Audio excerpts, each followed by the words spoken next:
ছোট্ট একটা বাচ্চা দেখেন ঠিকভাবে কথা বলতে পারে না, ঠিকভাবে হাঁটতেও পারে না মনে হয়। সেই বাচ্চাটা এখানে দাঁড়ায় দাঁড়ায় কি করতেছে দেখেন বন্ধুরা।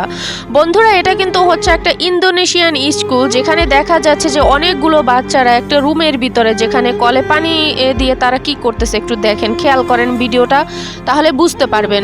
এই যে বাচ্চাটাকে দেখতে পাচ্ছেন, জোর হলে 2 বছর বা 3 বছর হয়তো বাচ্চাটার বয়স হতে পারে, কিন্তু বাচ্চাটা দেখেন অজু করতেছে দাঁড়ায় দাঁড়াইয়ে, কেউ কিন্তু তাকে শিখাই দিতেছে না। দেখেন কি সুন্দর করে পাও ধুইতেছে। আর এখানে যেসব বাচ্চারা আছে দেখেন সবাই কিন্তু এখানে অজু করতেছে, জোহরের নামাজ আদায় করবে সেজন্য। এতটুকু একটা বাচ্চা, কথায় আছে না, যেরকমের গাছ ঠিক সেই রকমের ফল। আর ইন্দোনেশিয়ার স্কুল কিন্তু হচ্ছে এটা। ইন্দোনেশিয়া হচ্ছে শতভাগ মুসলিম, এখানে সবাই নামাজ রোজা। এখানকার স্কুলের নিয়মটা হচ্ছে ভিন্ন। ওই দেশের স্কুলে ইসলামিক তাগিদ দেয়, কিন্তু আমাদের বাংলাদেশের স্কুলে তাগিদ দেয় না। একটা সন্তান সবসময় মা বাবার কাছ থেকেই কিন্তু শেখে। একটা সন্তান যখন জন্মগ্রহণ করে, মা বাবা যেটা করে সন্তানেরা কিন্তু সেটাই করে। মা বাবা যদি খারাপ কথা বলে তাহলে সন্তানও কিন্তু খারাপ কথা বলে। মা বাবা যদি খারাপ আচরণ করে তাহলে সন্তানও ঠিক সেই খারাপ আচরণই করে। আপনি যদি আপনার সন্তানকে ভালো কিছু শিক্ষা দিতে পারেন সেটাই শিখবে, কারণ এখন ওদের বয়সটা হচ্ছে শেখার। এই বাচ্চাটাকে দেখে আমাদের শেখা উচিত যে আমাদের বাংলাদেশটা একটা মুসলিম কান্ট্রি একটা দেশ, কিন্তু দেখেন বাংলাদেশে কয়টা মানুষ তো নামাজ পড়ে। ওদেরকে যদি নামাজ পড়তে, যদি কোনো পুরুষদেরকে বলেন যে নামাজ পড়তে চলো, তাহলে ওরা বলবে কি যে শুক্রবারে নামাজ পড়বো। ওরা শুক্রবারে একদিন নামাজ পড়ে বেহেশতে ঢুকে যাইবে, আর নামাজ পড়তে হবে না।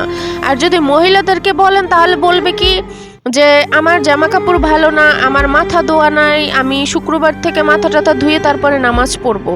আসলে এগুলো হচ্ছে সব কুফরি। আপনার শরীর যদি পাক থাকে তাহলে নামাজ পড়ানো কোনো সমস্যা নেই, নামাজ যে কোনো জায়গাতে আপনি পড়তে পারবেন। এই ছোট বাচ্চাটাকে দেখে আমাদের শেখা উচিত যে দেখেন কারো সাহায্য ছাড়া সে কি সুন্দর করে অজু করতেছে। এখানে যে কয়টা বাচ্চা আছে দেখেন কত ছোট ছোট বাচ্চা। এগুলো হচ্ছে শিক্ষকের দ্বারা, শিক্ষকরা যা শিখাচ্ছে তাই শিখতেছে। তো বাসার ভিতরে প্রধান শিক্ষক হচ্ছে তার মা বাবা। মা বাবার কাছ থেকে একটা সন্তান শিখে, আপনি যেটা করবেন আপনার সন্তানেরাও সেটাই করবে। আমাদের বাংলাদেশের স্কুলে কি শেখাচ্ছে? শরীফ থেকে কিভাবে শরীফা হওয়া যায়, কিভাবে নারী থেকে পুরুষ হবেন, আবার পুরুষ থেকে কিভাবে নারী হবেন, এটাই শিক্ষা দিতেছে এখন বর্তমান হচ্ছে আমাদের বাংলাদেশের পরিস্থিতি। বাংলাদেশের স্কুলে দেখেন এই এসএসসি পরীক্ষাটার রেজাল্ট দিয়েছে, সারা বাংলাদেশে প্রায় 8 জন শিক্ষার্থী আত্মহত্যা করেছে। মাঝে মধ্যে স্কুল খোলা রয়েছে, মাঝে মধ্যে বন্ধ রয়েছে, ছেলেমেয়েরা ঠিকভাবে লেখাপড়া করে নাই, কিন্তু পরীক্ষার সময় তারা এমন কঠিন কঠিন প্রশ্ন দিচ্ছে যে তারা বাধ্য হয়েছে ফেল করতে। আর এই ভিডিওটা আমার কাছে দেখে এতটা ভালো লাগলো যে আমি শেয়ার না করে পারলাম না, যে এত সুন্দর করে অজু করতেছে তা আমরাও পারি না যে সবার সাহায্য ছাড়া।